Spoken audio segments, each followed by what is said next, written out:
ko es gribēju uzsvērt un kas arī izriet no visas šīs mūsu garās dienas, ir konkrētais laikmeta konteksts.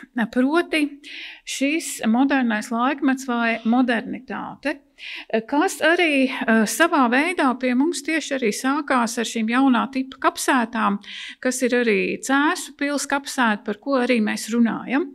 Nu, jūs zinat, ka Eiropā lielās līnijās modernitāti definē ar Gutenberga izgudrojumu vai Kolumba braucienu uz Ameriku, un tad ir agrīnie modernie laiki, un tad modernais laikmets pie mums Baltijā ilgi stāv uz sliekšņa un negrib nākt iekšā, un mīņājās, un tad ar tādiem pussolīšiem šat tad atlec pie mums, bet tas lielais, protams, pavērsiens ir dzimbušanas atcelšana. Kāpēc ir svarīgi? Tāpēc, ka modernais laikmets atnāk ar jaunām dzīvošanas praksēm, un viena no tām praksēm ir tieši arī kapsētas un modernā pieminēšana, kur līdzās reliģiskajiem elementam parādās arī šie sekulārie vai laicīgie elementi. Tad šajā slaidā es esmu uzrakstījis tās dažas svarīgās lietas.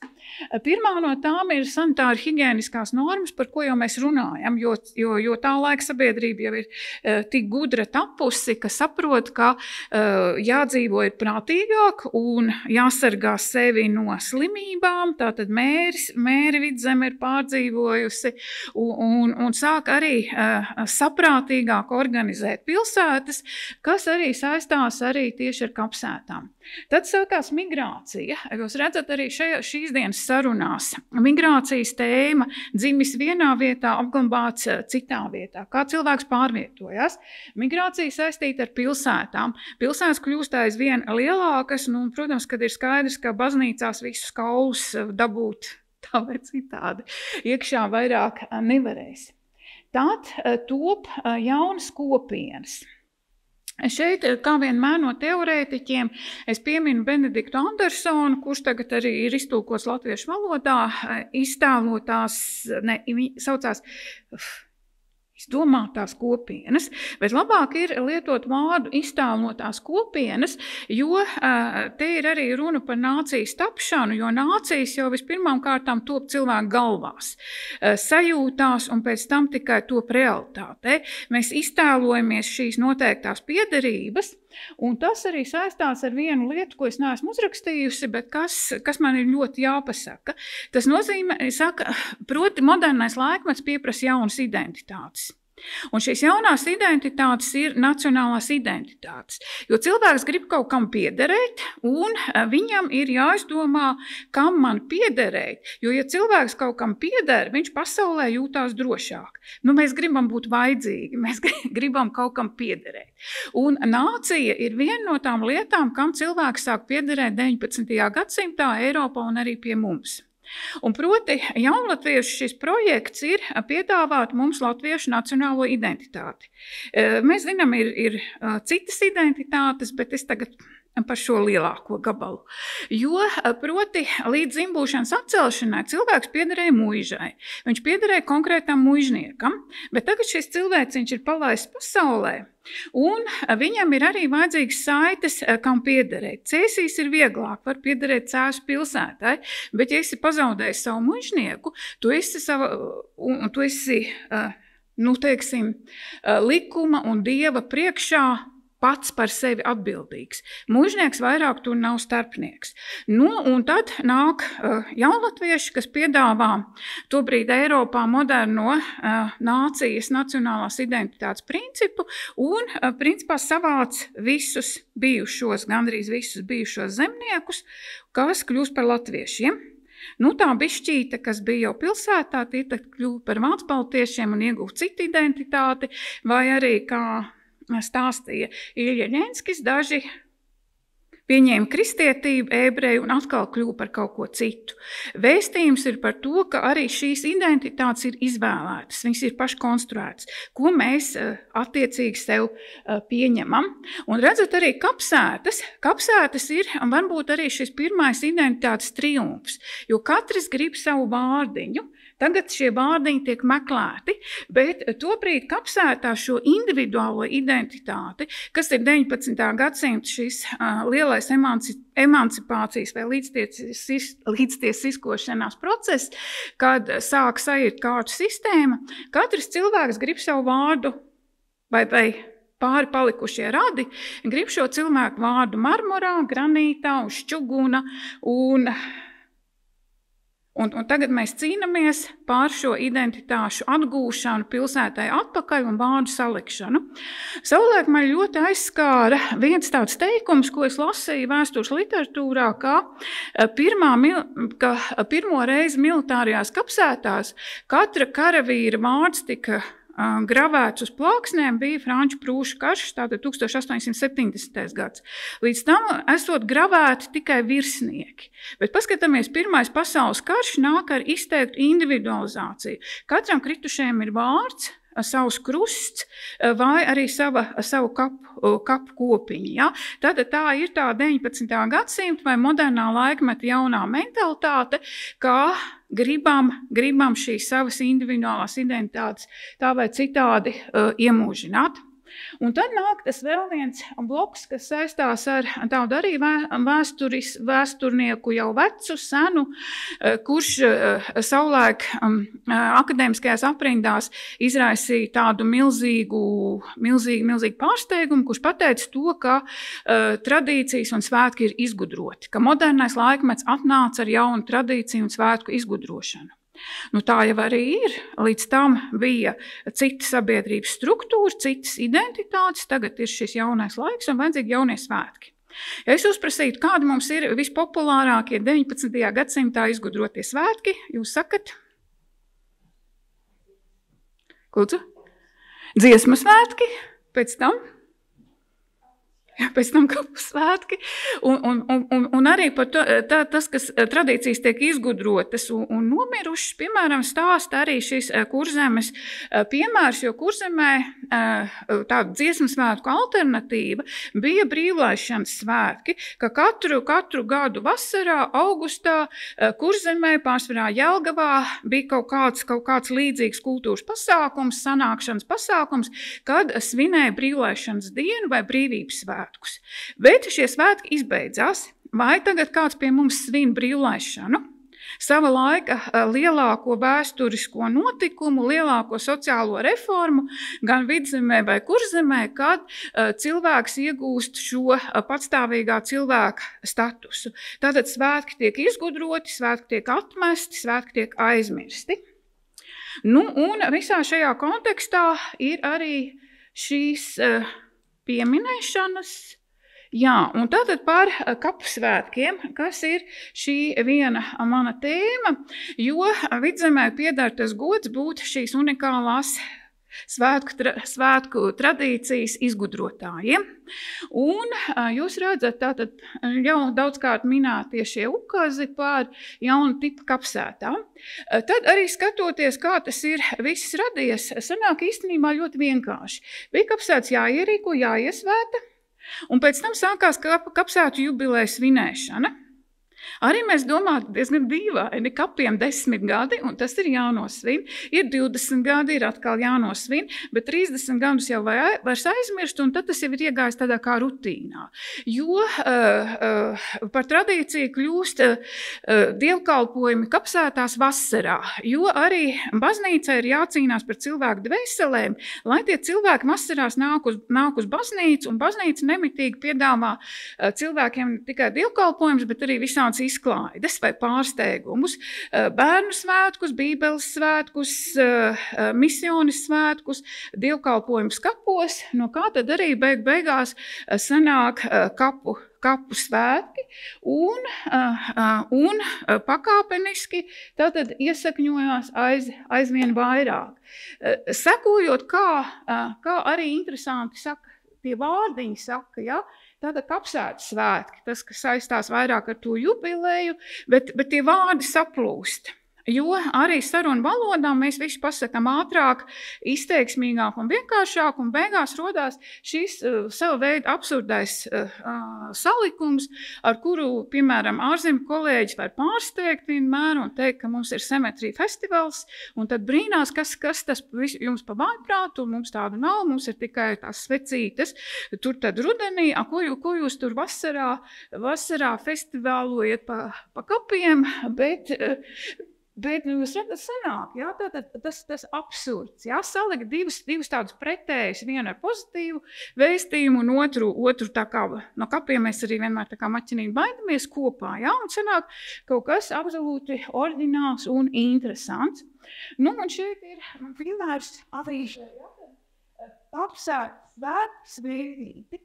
Iespējams, ka ir vēl arī kādas senākas iespējas atrast, bet to brīdi, kad kopā ar Lauru Uzulu veidojām grāmatu par kapusvētkiem, nu tad mums sanāca šāds atradums, redzat Nītaure, bet arī redzat tad, kad uzraksta avīzē, tad, kad par to uzzina. Bet pamatā, nu tātad aptuveni 19. gadsimta 20. 30. gadi, tad jau arī sanāk tās jubilejas un tā uz priekšu. Bet tā kā šis 19. gadsimts ir tāds izteikts izgudrošanas laiks, un arī ir nacionālā kustība, kas sev līdzi nes dziesmas svētkus, bet ja dziesmas svētki ir, tad ir vajadzīgi orķestri, dziedātāji, kori, aktīva biedrība dzīve, un kapu svētki pakāpeniski jau 19. gadsimta beigās izveidojas par vietu, kur arī šai sabiedrības daļai sevi priekšā stādīt savai lokālajai publikai un saplūst kopā baznīcas kori ar parastajiem koriem un piemēram, vai ta mamma negrib redzēt, kā viņas meita dziedās kapusvētkos, protams, ka jā, un tā tālāk. Un tas saplūst par tādu lielu pasākumu. Es laikam esmu ielikusi bildīti nākamajā slaidā, bet tas man bija ļoti arī iepriekšējais slaids. Kas sanāk? Vidzeme ir ļoti interesanta. Tātad kapusvētki ir lokālais galvenais priekšnesumu pasākumu, sevis izrādīšanas pasākums. Savulaik mani sajūsmināja tas, ka prese raksta par to, ka vienos kapusvētkos uzaicina divus mācītājus, ir sacensības starp mācītājiem, kurš runās labāk. Pagasti salīdzina, mums ir tādi mācītāji, jums ir šādi mācītāji. Tātad vietējā sabiedrība, tātad ienāk tas lokālais, tad ir izrādes skatītāji, tad izveidojās šī pasākuma sērija pirms un pēc. Tātad arī, piemēram, vietējais teātris vai vietējais koncerts plus zaļumballe, pēc tam tad arī, protams, sanākšana kopā, bet būtisks faktors ir migrācija, jo cilvēki no savām lauku vietām ir aizceļojuši, un vasarā kapi ir tā vieta, kur satikt vecos draugus, skolas biedrus, bijušos kaimiņus, un Vidzemes priekšrocība ir lielās kapsētas, jo šī kapsēta veidošanas prakse noteica to, ka Vidzemē uz vienu draudzi ir viena kapsēta.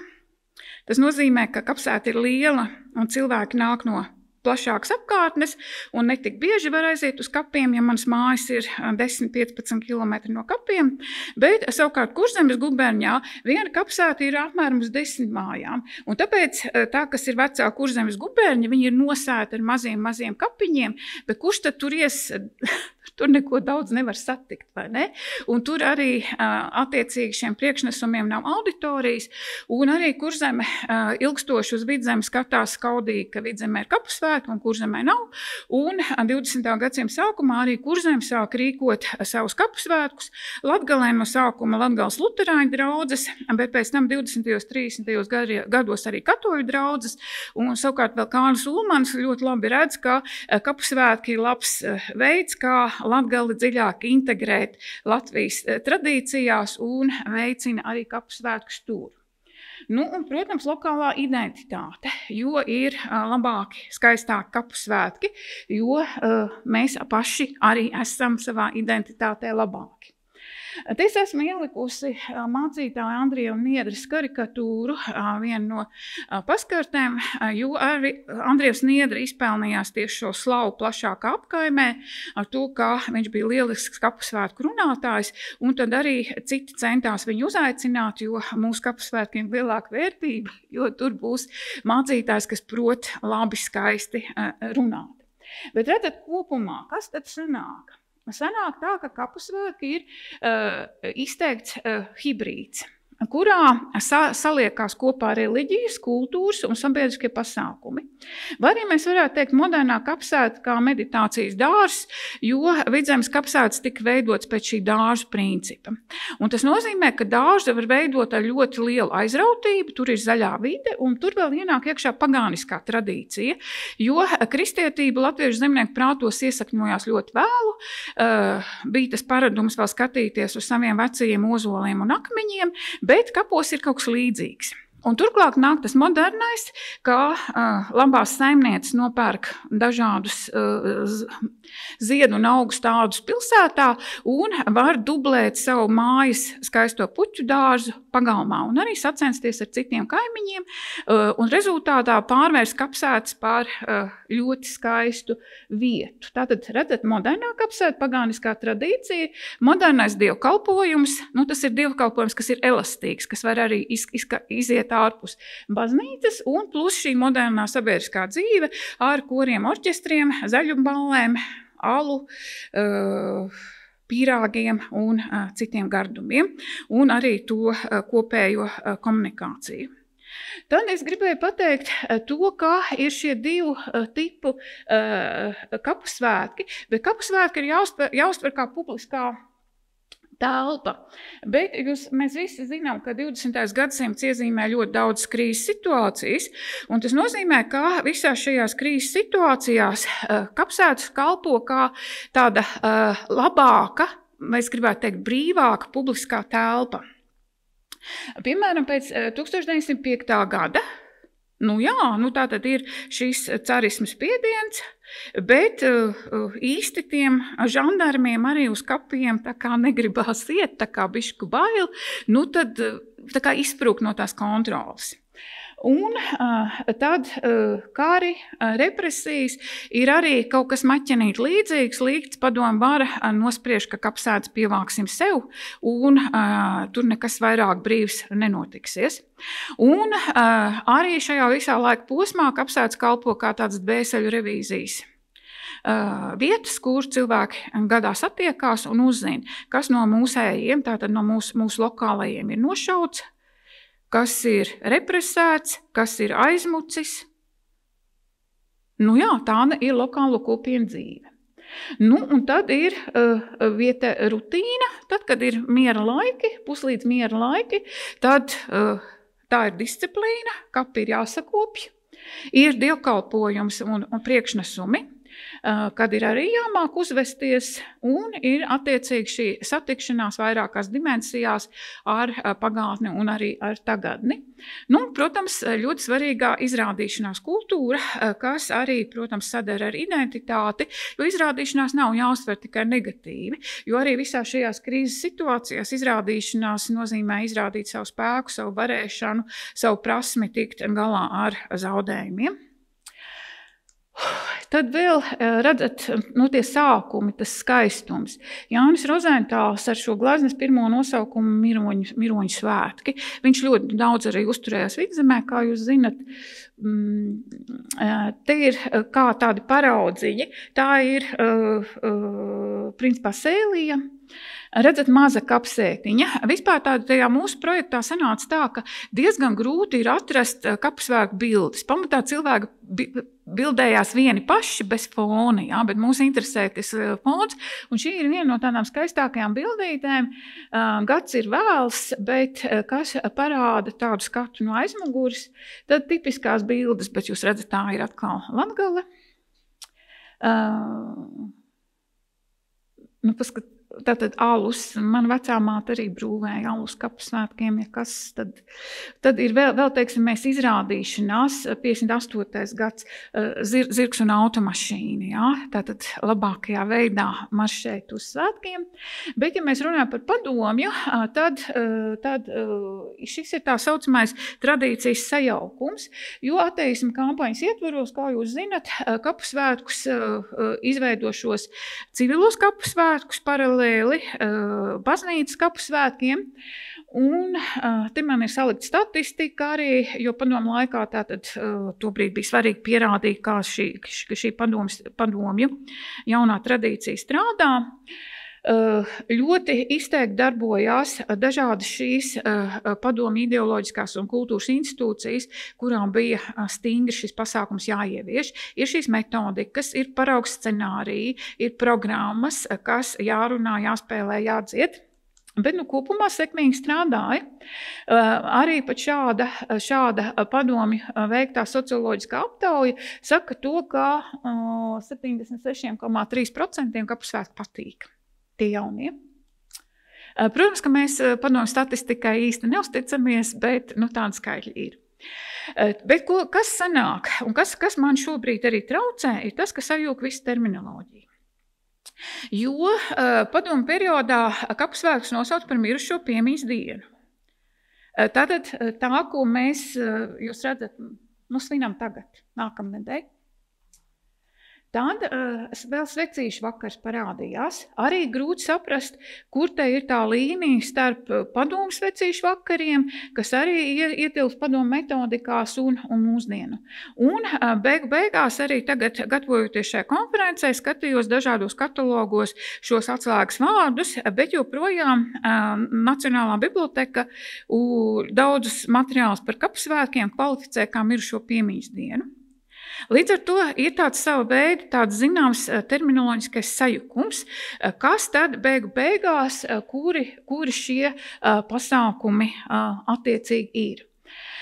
Tātad te ir šī mūsu grāmata, kur jau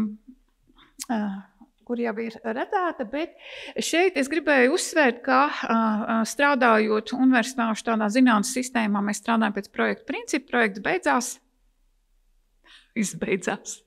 Un tāpēc šeit ir arī 13. gada dati, kuras savāca Laura Uzule, kura apmeklēja veselās 37 kapsētās kapu svētkus un traucēja cilvēkus ar anketu. Viņai gāja grūti, jo pārsvarā viņai teica, ka brīļu nav un anketu aizpildīt nevaram, bet tas rezultāts ir tāds, ka beigās 79% no tiem, kuriem bija līdz brilles, apgalvoja, ka kapu svētki ir nacionālās identitātes sastāvdaļa.